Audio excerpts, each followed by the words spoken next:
3:28 a.m. Face aux enjeux qui se dressent devant nous pour la France et son peuple, et les enjeux ne sont pas liés qu'à la crise sanitaire ou à la crise économique qui est en train qui est là parmi nous, mais aussi la crise identitaire qui va arriver ensuite derrière, tous ces différents enjeux devraient faire l'objet de référendums.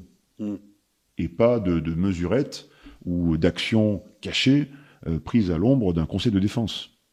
Vous pensez qu'on en arrivera à avoir, par exemple, un conseil de défense économique dans lequel les décisions seraient prises dans toute obscurité et en toute... Une fois que des mauvaises habitudes ont été prises et qu'elles n'ont pas été sanctionnées, parce qu'on n'aura pas pu sanctionner par le vote ou sanctionner par... Actuellement, ça n'a pas été encore sanctionné par la rue, parce que la rue parle et crie son désespoir et sa colère. Donc les sanctions, pour l'instant, n'ont pas fait que l'exécutif a reculé. Bien au contraire. L'exécutif continue à essayer d'hystérer cette population en la ringardisant, la diabolisant et en l'infiltrant. Les trois stratégies qu'on connaît pour essayer d'éteindre les ferments de révolte, voire de révolution.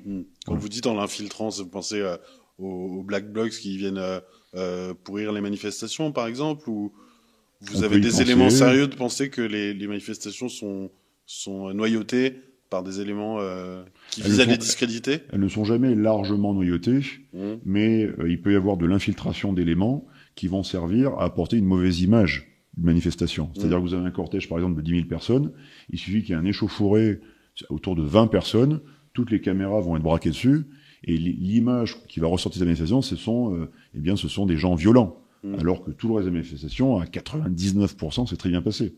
Donc l'infiltration sert aussi à ça. 3 weeks later.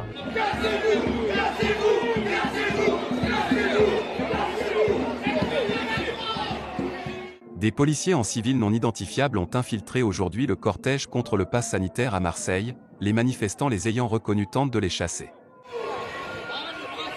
Le psychopathe qui fait de l'intimidation avec une grenade dans la main alors qu'il est au milieu de passants, vous allez lui faire passer un examen psychiatrique, police nationale? C'est un fou dangereux.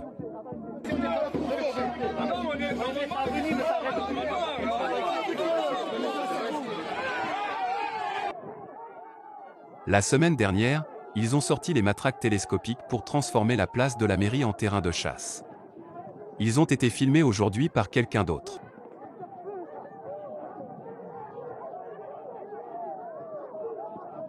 Il peut y avoir de l'infiltration d'éléments qui vont servir à apporter une mauvaise image d'une manifestation. C'est-à-dire que vous avez un cortège, par exemple, de 10 000 personnes, il suffit qu'il y ait un échauffourée autour de 20 personnes, toutes les caméras vont être braquées dessus, et l'image qui va ressortir de la manifestation, ce sont des gens violents.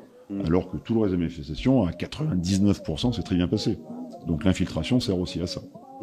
Mais l'infiltration qui peut venir autant d'en haut que d'en bas. Parce que d'autres partis, syndicats ou associations, ou groupuscules, peuvent avoir tout intérêt à utiliser la masse, l'énergie de toute cette population rassemblée, qui est une masse humaine qui est juste extraordinaire quand vous êtes dedans et que vous l'observez. Écoutez, prenez 30 secondes pour aller en manifestation et écouter le cri d'un peuple à l'unisson pour sa liberté, c'est juste absolument, c'est magnifique. Le peuple français est un grand peuple, et il s'est réveillé.